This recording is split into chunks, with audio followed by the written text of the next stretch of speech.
নির্বাচনের পরেও মহকুমা স্তরে সাংগঠনিক শক্তি বৃদ্ধি করতে তৎপর কংগ্রেস। ফলাফল যাই হোক, কর্মীদের ধরে রাখতে মহকুমা স্তরে কংগ্রেসের বাড়তি তৎপরতা।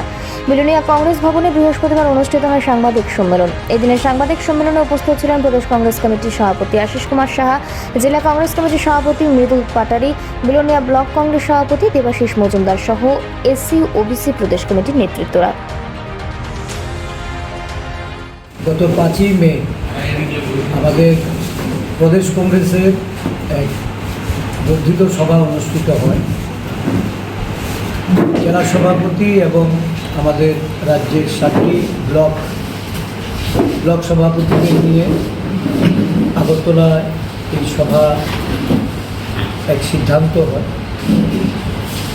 7টি ব্লকেই আমাদের সাংগঠনিক তৎপরতা বৃদ্ধি করার লক্ষ্যে প্রদেশ কংগ্রেস নেতৃত্ব, বিভিন্ন শাখা সংগঠন এবং বিভাগের নেতৃত্বদের সহযোগিতায় আমরা এই বিধানসভা ভিত্তিক সাংগঠনিক সভা করে আমাদের শাখা এবং বিভাগগুলি পুনর্গঠন করা। আপনারা জানেন ইতিমধ্যে আমাদের 7টি ব্লক গঠিত হয়েছে। জেলা কমিটি এবং ব্লক কমিটিগুলি দায়িত্ব নিয়ে এই নির্বাচনে 2টি লোকসভা আসনেই কাজ করেছেন। আমি প্রদেশ কংগ্রেসের পক্ষ থেকে আমাদের সমস্ত নেতৃবৃন্দদের, জেলা ব্লক স্তরের বা বিভিন্ন শাখা সংগঠনের যারা এই নির্বাচনে সক্রিয় ভূমিকায় অংশগ্রহণ করেছেন তাদেরকে আন্তরিক কৃতজ্ঞতা সহ আগামী দিনে আমরা জানি যে ইন্ডিয়া জোটের নেতৃত্বে সারা দেশে ফলাফল ভালো হবে এবং ইন্ডিয়া জোটের নেতৃত্বে সরকার গঠিত হবে। সুশাসন কথা বলে যারা 10 বছর এবং আমাদের রাজ্যে 6 বছর সরকারের থেকে মানুষের কর্মসংস্থানের পথকে বন্ধ করেছে, মূল্যবৃদ্ধির চাপে সারা দেশব্যাপী সাধারণ গরিব অংশের মানুষ থেকে শুরু করে একটা বিরাট অংশের জনগণকে আজকে অর্থনৈতিক অসুবিধার সম্মুখীন হতে হচ্ছে।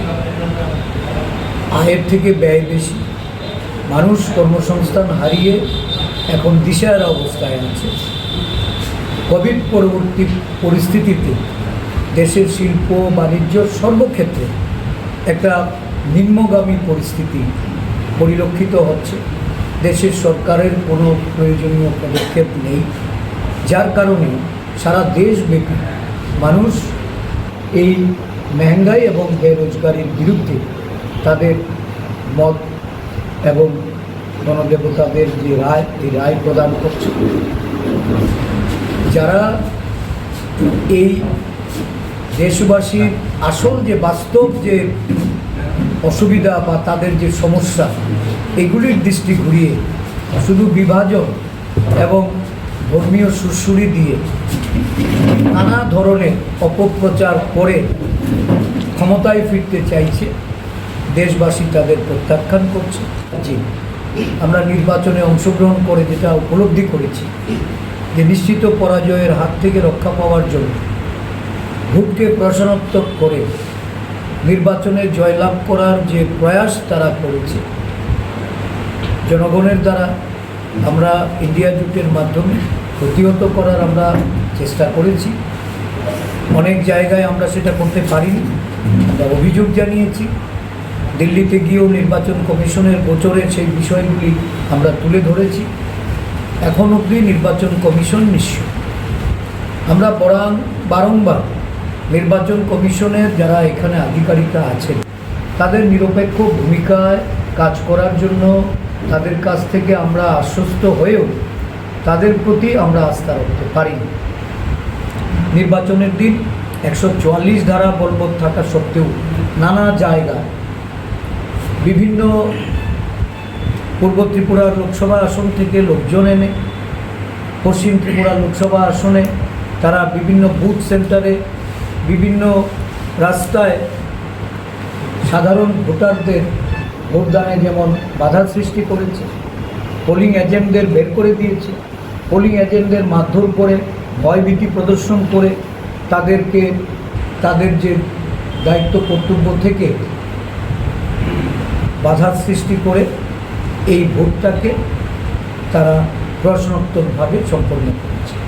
এর বিরুদ্ধে নির্বাচন কমিশন কি বলেন আমরা অপেক্ষা করছি, পরবর্তী সময়ে আমরা পদক্ষেপ গ্রহণ করব।